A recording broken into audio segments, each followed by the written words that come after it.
আমার মা মারা যাওয়ার ৪ বছর পরেও আমার বাবা আর কোনো বিয়ে করেননি। যদিও আমার বাবা এখনও যথেষ্ট শক্তিশালী, তারপরেও আমার বাবা আমার দিকে তাকিয়ে দ্বিতীয় বিয়ে আর করেনি।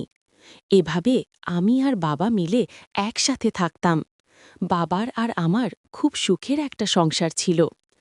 একদিন বাবা রাতের বেলায় আমাকে বলল, মা জয়ন্তী, আজকে আমার শরীরটা খুব খারাপ লাগছে, আমার কিছুই ভালো লাগছে না, আমার একা একা থাকতে মন কেমন যেন করছে।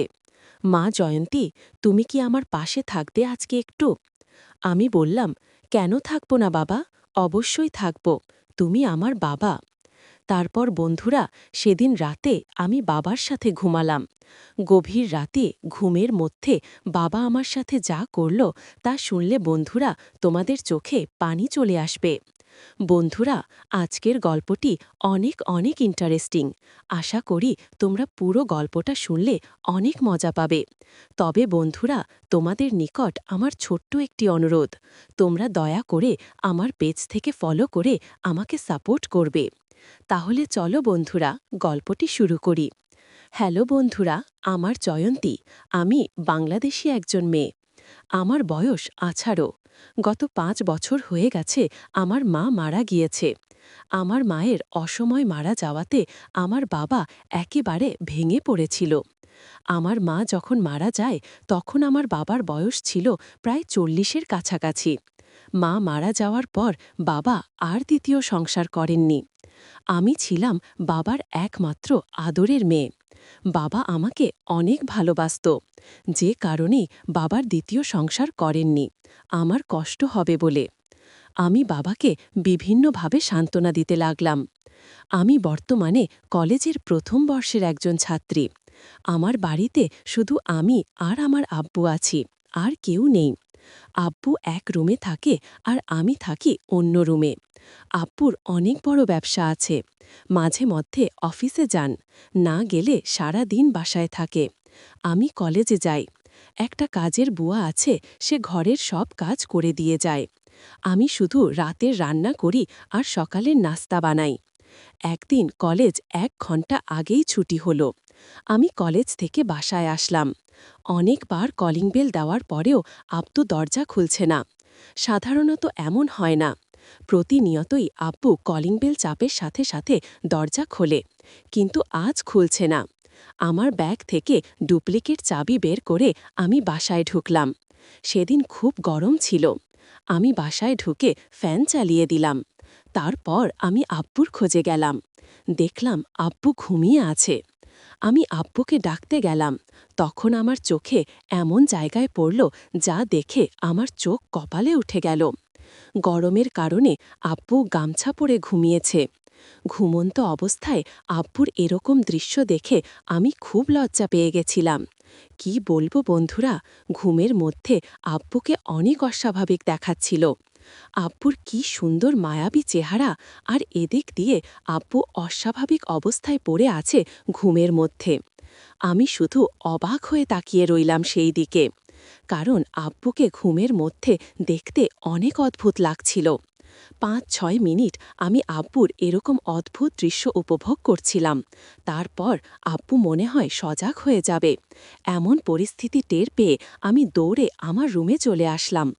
আর মনে মনে ভাবতে লাগলাম, আমি এটা কি দেখলাম। সারা রাত বন্ধুরা এটা নিয়ে কল্পনা করতে করতে হঠাৎ আমি ঘুমিয়ে পড়লাম। আর ঘুমের মধ্যে আমি একটা বাজে স্বপ্ন দেখেছিলাম, যেটা আমার নিজের আব্বুকে নিয়ে। স্বপ্নটা দেখে আমার খুব খারাপ লেগেছিল। পরের দিন বন্ধুরা, সকালে ঘুম থেকে উঠে আমি কলেজে চলে গেলাম। কলেজে গিয়েও সেদিন আমার খুব একটা বেশি ভালো লাগছিল না। আমি কলেজে 2টা ক্লাস করে চলে আসলাম বাসায়। আমার আব্বুর ব্যবসা বাণিজ্য বেশিরভাগ ম্যানেজার দেখাশোনা করত। বেশিরভাগ সময় আমার আব্বু বাসায় থাকত। সেদিন বন্ধুরা, আমি খুব সকাল সকাল কলেজ থেকে চলে আসার পর আব্বুর রুম থেকে এক ধরনের মেলিক কণ্ঠে অদ্ভুত রকমের শব্দ শুনতে পেলাম। আমি এরকম ধরনের অদ্ভুত শব্দ শুনতে পেয়ে মনে মনে ভাবলাম, আমার আম্মু মারা গিয়েছে প্রায় 5 বছরের ওপরে হয়েছে, কিন্তু আমার আব্বুর রুম থেকে এরকম মেলিক কণ্ঠ আসছে কেন, সেটা আমার মাথায় আসছিল না। কে আমার আব্বুর রুমে? তাহলে কি আব্বু বাহির থেকে মেয়ে এনে সব করে? বিষয়টা ভাবতে আমার কাছে খুব খারাপ লাগছিল। এক সময় মনের সাহস নিয়ে ভাবলাম, এখন আব্বুর রুমে আমি গিয়ে দেখব আব্বুর রুম থেকে আর আব্বু কোথা থেকে এরকম বাজে মেয়ে নিয়ে এসে আমাদের পবিত্র বাসাটাকে অপবিত্র করছে। সেটা নিশ্চিত হওয়ার জন্য আমি আমার আব্বুর রুমের কলিং বেল টিপতেই 5-6 মিনিট পর আব্বু দরজা খুলল। দরজা খুললে আমি আব্বুর রুমে গিয়ে দেখলাম কেউ নেই। আমি বিশ্বাসটা দেখে খুব হতবাক হয়ে গেলাম। ভাবলাম আমি নিজের কানে মাত্র শুনলাম আব্বুর রুম থেকে মেয়ে কণ্ঠের আওয়াজ আসছে, কিন্তু আমি ঘরের ভিতরে এসে দেখি কিছুই নেই, কাউকে আমি খুঁজে পেলাম না। কি আশ্চর্য ব্যাপার! আমি ঘরের চারদিক ওপাশ ওপাশ খুব ভালোভাবে কাউকে খোঁজার চেষ্টা করছি। আমার এরকম অবস্থা দেখে আমার আব্বু আমাকে জিজ্ঞেস করল, মা জয়ন্তী, তুমি কি কাউকে খুঁজছ? আমি বললাম, না বাবা, আমি কাউকে খুঁজছি না। আমার কেন যেন মনে হলো তোমার ঘর থেকে কেমন যেন একটা অদ্ভুত আওয়াজ আসছিল, যে কারণে আমি দেখতে এসেছিলাম। তোমার এখানে কিসের আওয়াজ? আমি ভাবছিলাম বাবা, তুমি মনে হয় অসুস্থ হয়ে গেছিলে, তাই তোমাকে দেখতে এসেছিলাম। এই কথা বলে বন্ধুরা আমি আমার বাবার রুম থেকে চলে আসলাম। আমি পড়তে বসেছিলাম। কিছুক্ষণ পর আবার ঘুম থেকে সেই রকম ধরনের শব্দ আমি শুনতে পেয়েছিলাম। আমি ভাবলাম আমি মাত্র বাবার রুম থেকে সবকিছু ভালো করে দেখে আসলাম, কোনো মেয়ে মানুষের শব্দ পাচ্ছিলাম না। এখন আবার কোথা থেকে এরকম ধরনের শব্দ আসছে? কিন্তু আমি বাবার রুমের দরজার পাশে কান পেতে আমি স্পষ্ট মেয়ে মানুষের এক অদ্ভুত রকমের শব্দ শুনতে পাচ্ছিলাম। আমি ভাবলাম বাবার রুমে কি হচ্ছে, যে করেই হোক তা আমাকে জানতে হবে। আমি আস্তে আস্তে করে বাবার রুমের জানালার হালকা ফাঁক দিয়ে অনেক কষ্ট করে ভেতরের অবস্থা বোঝার চেষ্টা করলাম। আমি বাবার রুমের জানালা দিয়ে যা দেখলাম তাতে আমার হুঁশ চলে যাওয়ার মতো অবস্থা হলো। দেখলাম আমাদের বাসার কাজের মেয়ে আর বাবার কি সুন্দর একটা সম্পর্ক। তারা যেন জনম জনমের পরিচিত। তাদের এরকম আত্মিক সম্পর্ক দেখে আমার মাথা ঘুরে যাওয়ার মতো অবস্থা হলো। কেননা আমার বাবার বয়স প্রায় 40-এর ওপরে, আর আমাদের বাসার কাজের মেয়ের বয়স প্রায় 14 কিংবা 15 হবে। আমার বাবা এরকম বয়সে এত অল্প বয়সের একটা কাজের মেয়ের সাথে এরকম একটা কাজ করবে, এটা কোনোভাবেই মেনে নিতে পারছিলাম না। ঘটনাটা দেখে শুধু বারবার মায়ের কথাই আমার মনে পড়ছিল। মনে মনে ভাবছিলাম আজকে মা না থাকার কারণে বাবার এই অধপতন। এই রকম একটা দৃশ্য দেখে দু চোখে জল নিয়ে আমি আমার রুমে চলে আসলাম। ভাবলাম এখন কি করা যায়? এই কাজের মেয়ে তো আমার বাবাকে কৌশলে ফেলে আমার বাবার সমস্ত সম্পত্তি হাতে নিয়ে যাবে। আমি তো শূন্য হয়ে যাব। আর তাছাড়া কাজের প্রতি বাবা যে দুর্বল হয়ে গেছে। যদি কাজের মেয়েকে বাবা বিয়ে করে নেয় তাহলে তো আমি সব হারাবো। মনের মধ্যে অনেক চিন্তা শুরু হয়ে গেল। কি করা যায়? কিভাবে বাবাকে এই কাজের মেয়ে? দীর্ঘদিনের অভ্যাস তো, তাই ফেরাতে পারলাম না। আমার ভুল হয়ে গেছে, আমাকে তুমি ক্ষমা করে দিও।